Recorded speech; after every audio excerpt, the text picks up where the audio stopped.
పశ్చిమాసియా యుద్ధ పరిణామాలతో తాజాగా మరోసారి వంట గ్యాస్ సిలిండర్ ధరను పెంచుతూ చమురు సంస్థలు నిర్ణయం తీసుకున్నాయి. ఆదివారం నుంచి అమల్లోకి వచ్చేలా ప్రతి సిలిండర్పై ₹29 పెంచుతున్నట్లు ప్రకటించాయి. గడిచిన 3 నెలల కాలంలో గ్యాస్ ధరలు పెరగడం ఇది రెండోసారి కావడం గమనార్హం. మార్చి 7వ తేదీన కూడా చమురు కంపెనీల నష్టాల భారాన్ని తగ్గించుకోవడానికి సిలిండర్పై ఏకంగా ₹60 పెంచిన సంగతి తెలిసిందే. ప్రస్తుతం పశ్చిమాసియా ప్రాంతంలో కొనసాగుతున్న యుద్ధ వాతావరణం, ఉద్రిక్తల కారణంగా అంతర్జాతీయ ఇంధన వ్యయం భారీగా పెరగడమే ఈ తాజా ధరల పెంపుకు ప్రధాన కారణమని చెబుతున్నారు. ప్రస్తుతం అంతర్జాతీయ మార్కెట్ పరిస్థితుల దృష్ట్యా భారత్లో ఒక సిలిండర్ సరఫరా చేయడానికి ప్రభుత్వానికి 1600 నుంచి 1700 వరకు ఖర్చవుతుందని చమురు సంస్థలు చెబుతున్నాయి. కడియం పేపర్ మిల్ కాంట్రాక్టు కార్మికులకు బీజేపీ అండగా నిలుస్తుందని బీజేపీ జిల్లా అధ్యక్షుడు పిక్కి నాగేంద్ర భరోసా ఇచ్చారు. జీతాల పెంపు కోసం ఆందోళన చేస్తున్న కార్మికుల శిబిరాన్ని ఆయన సందర్శించి సంఘీభావం ప్రకటించారు. వెంటనే యాజమాన్యం స్పందించి గత ఒప్పందం ప్రకారం కార్మికుల జీతాలను పెంచి కార్మికులందరినీ సర్వీసులోకి తీసుకోవాలని ఈ సందర్భంగా ఆయన డిమాండ్ చేశారు. ఒకవేళ యాజమాన్యం స్పందించకపోతే కార్మికుల ప్రయోజనాల కోసం ఎంతటి పోరాటానికైనా బీజేపీ సిద్ధమన్నారు. తదుపరి కార్యాచరణ 2 రోజుల్లోనే ప్రకటిస్తామని పిక్కి నాగేంద్ర తెలియజేశారు. ఈ కార్యక్రమం బీజేపీ కడియం మండల అధ్యక్షులు Borusu Subrahmanyam, Andhra paper mill limited contract మరియు పర్మనెంట్ కార్మికులు, బీజేపీ నాయకులు పాల్గొన్నారు. ఇటీవల రైళ్లలో అగ్ని ప్రమాదాలు జరుగుతున్న నేపథ్యంలో విజయవాడ డివిజన్ రైల్వే రక్షణ దళం ప్రమాదాల నివారణకు స్పెషల్ డ్రైవ్ చేపట్టింది. దీనిలో భాగంగా రైళ్లలో మరియు రైల్వే ప్రాంగణాల్లో ధూమపానం చేయడం, మండే పదార్థాలను తీసుకెళ్లడం వంటి వాటిపై నిరంతర తనిఖీలు చేపట్టింది. శేషాద్రి, సింహపురి, గురుదేవ్ జనశతాబ్ది రైళ్లలో ముమ్మరు తనిఖీలు చేపట్టి నిబంధనలకు విరుద్ధంగా ప్రమాదాలకు కారణమైన వాటిని తీసుకుని వెళ్తున్న 8 మందిని అరెస్ట్ చేశారు. జూన్ 1 నుండి 4వ తేదీ వరకు మొత్తం 35 కేసులు నమోదు చేసినట్లు ఆర్పీఎఫ్ అధికారులు తెలిపారు.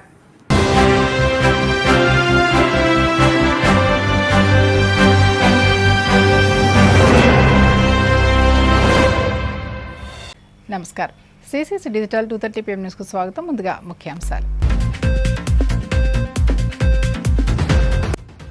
బ్లూ ఎకానమీకి ఆంధ్రప్రదేశ్ను కేంద్ర బిందువుగా తీర్చిదిద్దుతామని సీఎం చంద్రబాబు వెల్లడి. ఆక్వారంగ అభివృద్ధికి కేంద్రానికి పూర్తి సహకారం అందిస్తామని హామీ.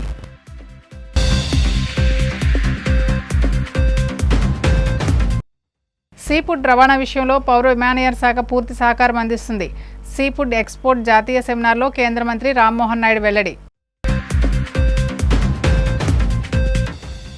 అమరావతి అభివృద్ధి చూసి జగన్ ఓర్వలేకపోతున్నారన్న దేవినేని ఉమ. 30,000 మంది కార్మికులతో రాజధానిలో పనులు శరవేగంగా జరుగుతున్నాయని వెల్లడి.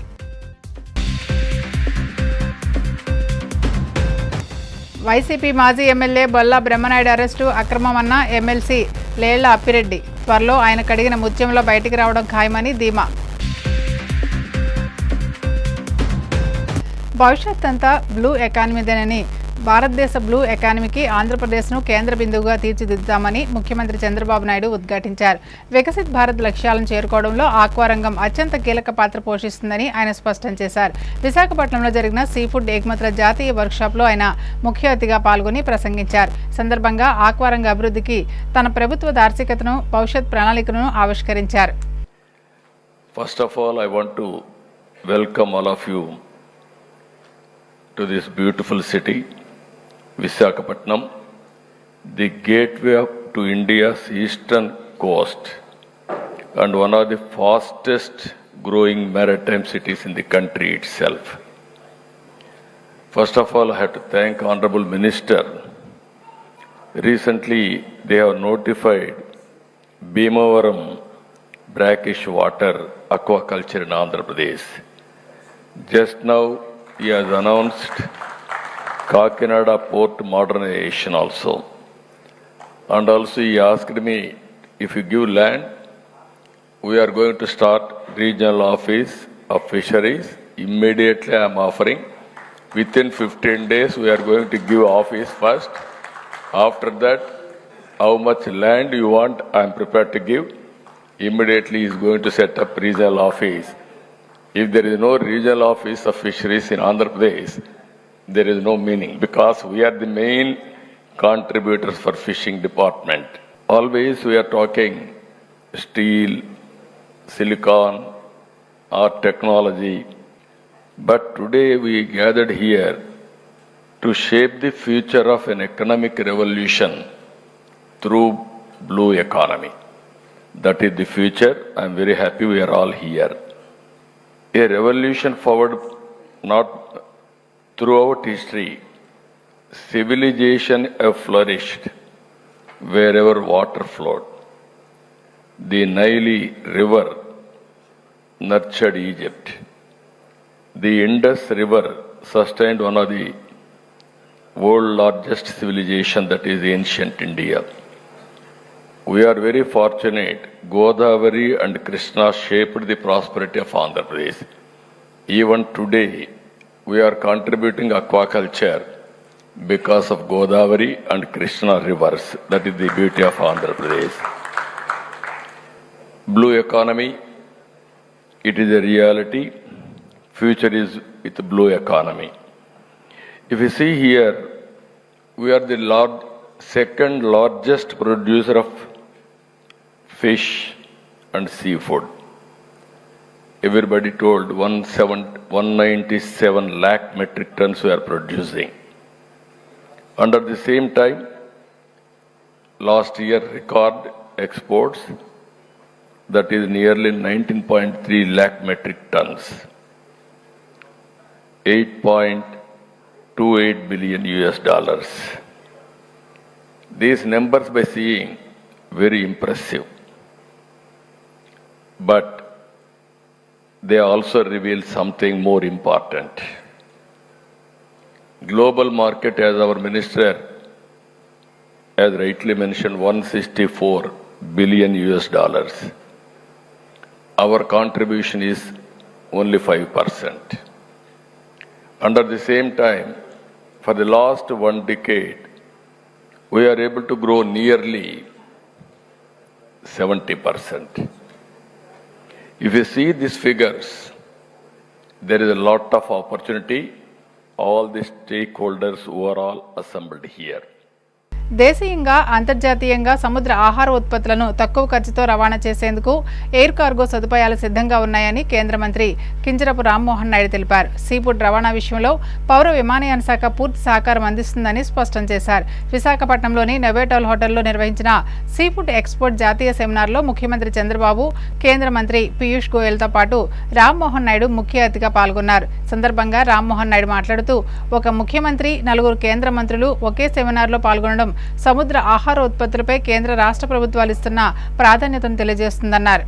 Honorable Union Minister for Fisheries, Animal Husbandry, Dairying and Panchayati Raj, Shri Rajiv Ranjan Singh ji, and Honorable Union Minister for Food Processing, Brother Chirag Paswan ji, and also the dignitaries on the dais, ministers from the state government of Andhra Pradesh, Kinjarapu Achinayudu garu, Dola Bala Veeranjanaya Swami garu, and MP Bida Mastanrao garu, Secretary Fisheries, and all the important and senior officials who have come from the central government and the state government, and dear friends from the fisheries and aquaculture community. First of all, I would like to welcome you all to the city of destiny and the jewel of East Coast, which is the city of Visakhapatnam. Welcome each one of you. I am personally welcoming you, even if I am one of the guests in the program, because I come from this region. This is like my home, so I would like to welcome each and every one of you once again. And it is always a great honor for me to share the stage with one of the most dynamic and visionary chief ministers of the country, my chief minister, Shri Nara Chandrababu Naidu garu. And also, you can see 4 union ministers are there on the stage, 1 chief minister, 2 ministers from the state, and all of the government is sitting here. That shows how much whole of the government approach. This is something which our Honorable Prime Minister Narendra Modi ji continuously talks about, promotes also, that we shouldn't no longer work in silos. When we are trying to address something, when we are trying to come up with a reform, it has to have a whole of government approach. What better example to the seafood community, seafood exports community, than seeing this stage right here? This is what NDA government means. This is what our Prime Minister's work culture means. This is what our commitment to each and every one of you means. So it is with that attitude we have all come here together today. And I would also like to say that since 2014, and a lot of people have also talked about this, so I'd like to first of all congratulate for the immense contribution that you have made. And if you talk about it in terms of numbers, since 2014, our seafood export volumes have grown by nearly 60%. And not only that, in 2014, we were exporting to 105 markets, but thanks to ministers like Piyush ji and Lalan Singh ji, we have increased that number to 130. 25 more countries have opened up for the Indian markets. So that is a great achievement as a country that we have moved forward. And I would also like to say that today's agenda, because many of you would be wondering that it's about seafoods and what is the Ministry of Civil Aviation doing here. But it is a very particular and significant agenda for me also. And with the blessings of Honorable Chief Minister Chandrababu Naidu Garu and Honorable Prime Minister Narendra Modi ji, exports, logistics, cargo infrastructure and global connectivity, these are all aligned with my responsibilities as Minister for Civil Aviation. We are seeing a lot of people from the seafood community.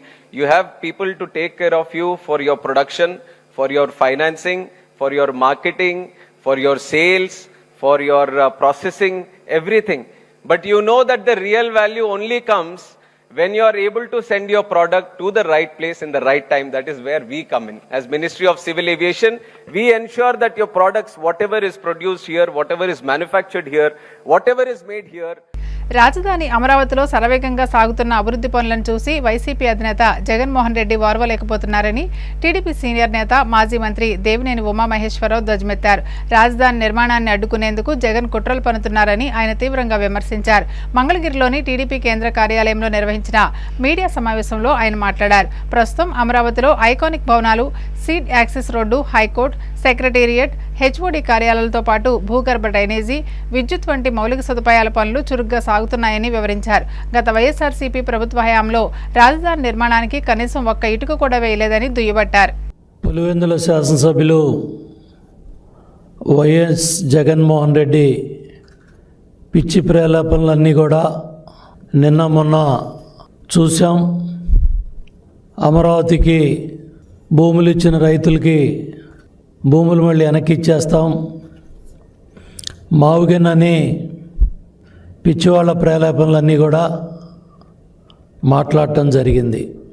5 సంవత్సరాలు button నొక్కటానికి పరదాల మధ్య పరిపాలన చేసి తాడేపల్లి ప్యాలెస్కి పరిమితమైన జగన్మోహన్ రెడ్డి గత 2 సంవత్సరాలుగా శాసనసభకు రాకుండా, సభలో చర్చించడానికి కూడా ధైర్యం లేని వ్యక్తి, సభకు రావటానికి కూడా భయపడే వ్యక్తి ప్రతి 15 రోజులకు ఒక ప్రెస్ మీటు, వారానికి 2 సార్లు తాడేపల్లి ప్యాలెస్ పర్యటన, బెంగళూరు ప్యాలెస్లో రాజకీయ కుట్రలు, కుతంత్రాలు ఇవన్నీ చేసుకుంటూ అభివృద్ధి పదంలో వెళ్తూ ఉన్న అమరావతి పనుల మీద నిన్న విషం జిమ్ముతూ ఉన్నాడు.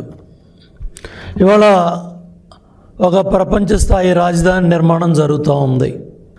గతంలో మనం నిర్మాణం చేసుకున్న సెక్రటేరియట్ కావచ్చు, అసెంబ్లీ భవనాల్లో 5 ఏళ్ళు నువ్వు చంద్రబాబు నాయుడు గారు కట్టిన భవనాల్లో పరిపాలన చేసావు తప్ప ఎక్కడా కూడా ఒక తట్టం మట్టెత్తలేదు, రాష్ట్రంలో ఒక ఇటుక పెట్టల. ఇవాళ రాష్ట్రం విడవడిన తర్వాత కేంద్ర ప్రభుత్వం, రాష్ట్ర ప్రభుత్వం కలిసి ఒక ప్రపంచ స్థాయి రాజధాని నిర్మాణం జరుగుతూ ఉంటే చక్కటి ఐకానిక్ బిల్డింగులు కానీ, భవనాలు కానీ, అక్కడ సీడ్ యాక్సెస్ రోడ్స్ కానీ, జరుగుతూ ఉన్న రిజర్వాయర్ నిర్మాణం కానీ, అసెంబ్లీ కావచ్చు, హైకోర్టు భవనాలు కావచ్చు, జ్యుడిషియల్ కాంప్లెక్స్లు కావచ్చు, సెక్రటేరియట్, హెచ్ఓడి బిల్డింగులు కావచ్చు, దేశీయంగా రాష్ట్ర వ్యాప్తంగా ఉన్న సంస్థలన్నీ కూడా కలిసి సుమారు 30,000 మంది కార్మికులు, ఇంజనీర్లు, వివిధ సంస్థలు చాలా పెద్ద ఎత్తున ఆధునిక యంత్రాలతో ఎండనక వాననక రాత్రనక పనులు జరుగుతూ ఉంటే చూసి ఓర్వలేక, చూడలేక, ఏడవలేక, తట్టుకోలేక ఏంది జగన్మోహన్ రెడ్డి ఈ పిచ్చి ప్రేలాపంలో, పిచ్చి పరాకాష్ఠకి వెళ్ళింది. అర్థం చేసుకోండి, ప్రజలు అన్నీ తెలుసుకుంటా ఉన్నారు. ఇక్కడే చిన్న ఉదాహరణ చూపిస్తూ ఉన్నా. ఇవన్నీ కూడా ఏదైతే సీడ్ యాక్సిస్ రోడ్లు కావచ్చు, అక్కడ జరుగుతూ ఉన్న రోడ్ల నిర్మాణాలు కావచ్చు, భవన నిర్మాణాల్లో అక్కడ ఎవరైతే భూములు ఇవ్వకుండా అడ్డం పడ్డారో ఆ కొద్దిమంది వ్యక్తుల్ని నువ్వు తాడేపల్లి ప్యాలెస్లో కూర్చోబెట్టి నీవు చేసిన ప్రసంగం కానీ 5 ఏళ్ళు ముఖ్యమంత్రిగా చేసి సీడ్ యాక్సెస్ రోడ్డు గురించి నీకున్న అవగాహన ఏంటో చూసి ప్రజలంతా కూడా ముక్కునేలేసుకుంటా ఉన్నారు. 5 ఏళ్ళు పరిపాలన చేసి నీకేమాత్రం కూడా అవగాహన లేదని నిన్న అక్కడ వాళ్ళతో నువ్వు మాట్లాడిన మాటలను బట్టి అర్థమవుతూ ఉంది. అదేవిధంగా ఎవరైతే ఇక్కడ ఈ భూములు ఇవ్వకుండా కోర్టు కేసులకు ఎక్కి గత 5 ఏళ్ళు హైకోర్టుకి వెళ్ళి రకరకాల యాగీలు చేసి మీ మాజీ శాసనసభ్యులను అడ్డం పెట్టుకొని జరిగిన విషయాలన్నీ కూడా అందరికీ తెలుసు. ఇవాళ నీ దగ్గరికి వచ్చిన రైతే నిన్న మళ్ళీ సిఆర్డీ అధికారుల దగ్గరికి వచ్చి నీ కుట్రలో కుతంత్రాలు అర్థం చేసుకొని ఆ భూములు ఇవ్వటానికి కూడా రైతులు ముందుకు వస్తూ ఉన్నారు.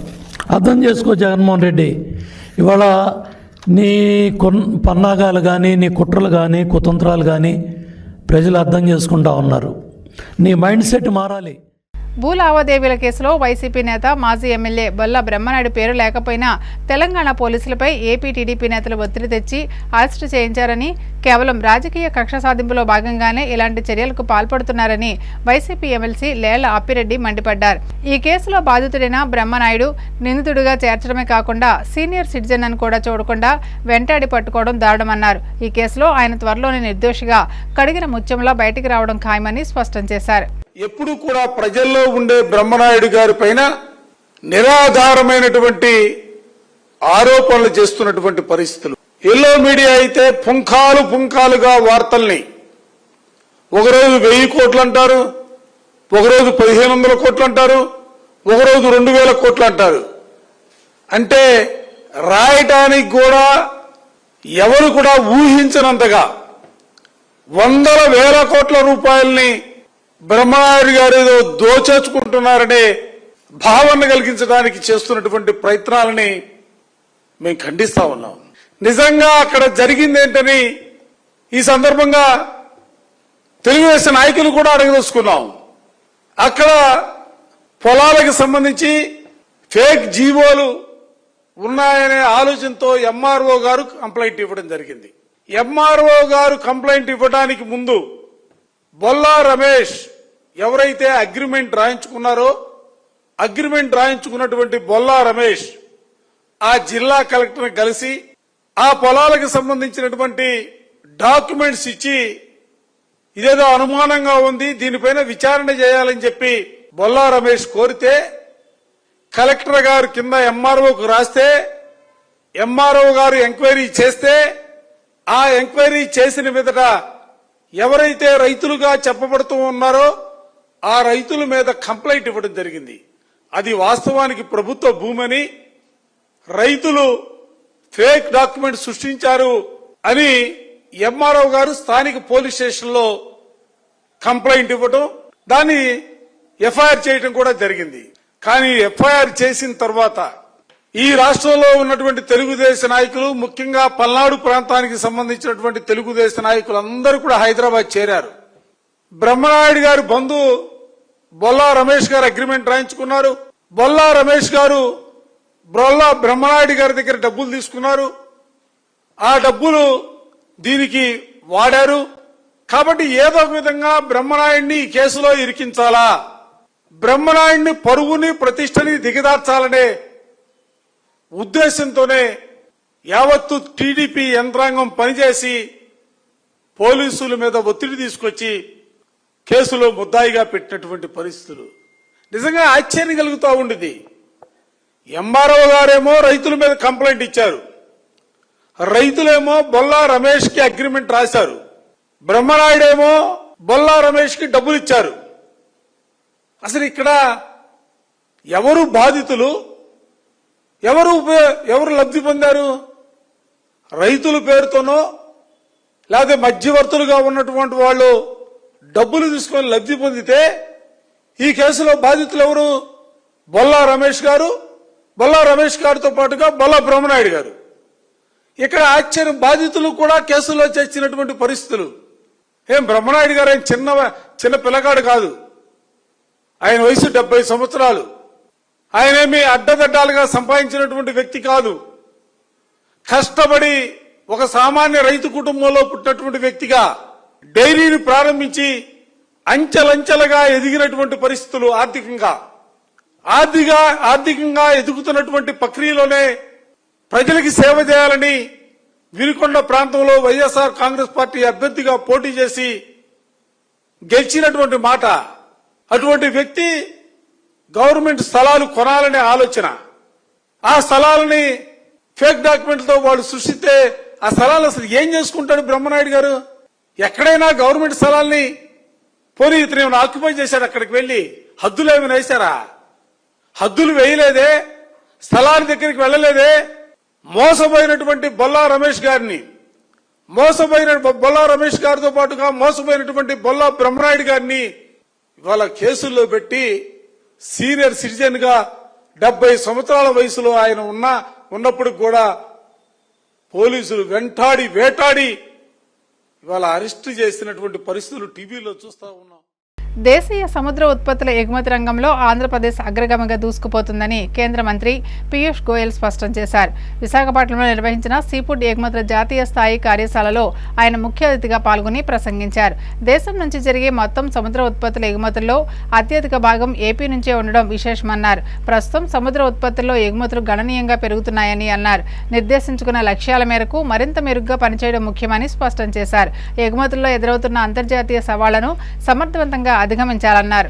Under the guidance of Prime Minister Shri Narendra Modi ji, we also have with us Shri Chirag Paswan ji, Honorable Minister for Food Processing, who is deeply committed to promoting value addition of our agri products, of our marine products, so that our farmers, our fishermen get a better realization income for their produce. Young startups, young entrepreneurs get great opportunities across the world. The Ministry of Commerce and MPDA are working to open the doors to new markets through our free trade agreements and other engagements around the world. And Shri Ram Mohan Naidu ji is helping to create the necessary logistics, because seafood being a perishable product, very often fresh seafood fetches a very high value, rather more often than not. And therefore there is a great role for civil aviation. You are witnessing before your eyes Prime Minister Narendra Modi's vision of Viksit Bharat 2047 being actually implemented with the whole of the government approach, breaking down silos or departments, as Ram Mohan ji said in the main program, with the state, with the Fisheries Ministry, Commerce Ministry, Food Processing Ministry, Aviation Ministry, all working as one team with one goal, and that goal is to make our fishermen, our farmers, our exporters reach the world, reach the skies, and make India the envy of the entire world. కూటమి ప్రభుత్వ అక్రమ కేసులకు భయపడే ప్రసక్తే లేదని CP మాజీ MLA Thopudurthi Prakash Reddy పేర్కొన్నారు. రాపర్తులలో ఆయన మీడియాతో మాట్లాడుతూ హౌసింగ్ విధానంపై సిబిఐ విచారణ జరపాలని డిమాండ్ చేశారు. అమూల్ డైరీలను తరిమికొట్టి కూటమి ప్రభుత్వం చరిత్రకెక్కిందని, ఇళ్ల నిర్మాణాన్ని ఆపి 50,000 మందిని ఎమ్మెల్యే పరిటాల సునీత రోడ్డున పడేశారని ఆరోపించారు. 2 ఏళ్ల పరిపాలనలో తాను ఏం చేసింది అని చెప్పుకోవాల్సింది, తాను ఏమీ చేయలేకపోయాననేసి ఆమె ఒప్పుకున్నట్టుగా నేను ప్రశ్నించాను. రైతులు వందలాది మంది తపతపాలుగా ఆమె నివాసానికి వెళ్ళి, వెంకటాపురం గ్రామానికి వెళ్ళి, అమ్మ బోర్లు ఎండిపోయినాయి, పంటలు ఎండిపోయినాయి, పేరూరు డ్యాంకు నీళ్లు విడుదల చేయించండి అని గత 2 సంవత్సరాలుగా ఆమెను కోరడం జరిగింది. తపతపాలుగా ఆమె భీష్మించుకొని కూర్చొని పేరూరు డ్యాంకు నీళ్లు విడుదల నేను చెయ్యను, అదొకటి నన్ను అడగద్దండి అని తీర్మానించి నిర్మమాటంగా నిరాకరించిన పరిస్థితి అందరికీ.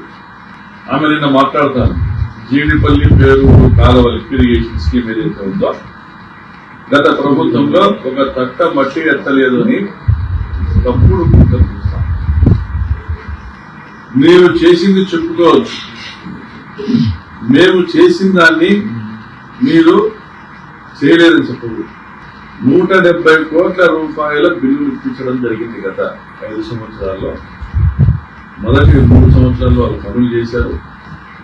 2019లో పరిటాల సుందర దిగిపోయినప్పటికీ చేయని పనులకు కూడా వాళ్ళు అడ్వాన్స్ బిల్లులు పెట్టుకుంటే, నేను వచ్చిన తర్వాత ఒక ప్రెస్ మీట్ లో మాట్లాడుతూ రాత్రికి రాత్రి 25 ఎక్స్కవేటర్ల నుంచి మెగా కంపెనీ వాళ్ళు అడ్వాన్స్ ఏదైతే తీసుకున్నారో దానికి బిల్స్ నమోదు చేశారో దానికి సంబంధించి ఆ పనులు పూర్తి చేయడానికి 3 నెలలు శ్రమించినారు. తర్వాత 25% వరకు కూడా ఆ మేరకు కూడా పనులు పూర్తి కానిటువంటి పనుల్ని రద్దు చేస్తా గవర్నమెంట్ జీవో ఇస్తే, నేను శ్రద్ధ వహించి ఏ ప్రాజెక్ట్ అయినా కూడా రైతుల అవసరాల కోసమే ఇది పూర్తి చేయాల్సిందే. ఇంకా ఎక్స్టెన్సివ్ వార్తలు ముగించే ముందు ముఖ్యాంశాలు మరోసారి. బ్లూ ఎకానమీకి ఆంధ్రప్రదేశ్ను కేంద్ర బిందువుగా తీర్చిదిద్దుతామని సీఎం చంద్రబాబు వెల్లడి. ఆక్వారంగ అభివృద్ధికి కేంద్రానికి పూర్తి సహకారం అందిస్తామని హామీ.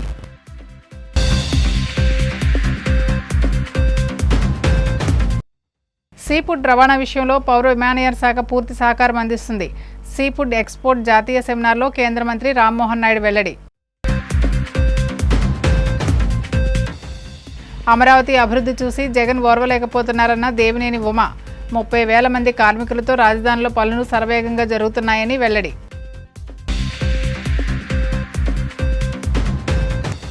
వైసీపీ మాజీ ఎమ్మెల్యే బొల్లా బ్రహ్మనాయుడు అరెస్టు అక్రమమన్న ఎమ్మెల్సీ లేళ్ల అప్పిరెడ్డి. త్వరలో ఆయన కడిగిన ముత్యంలో బయటికి రావడం ఖాయమని ధీమా. సీసీ సమాప్తం. నమస్కారం.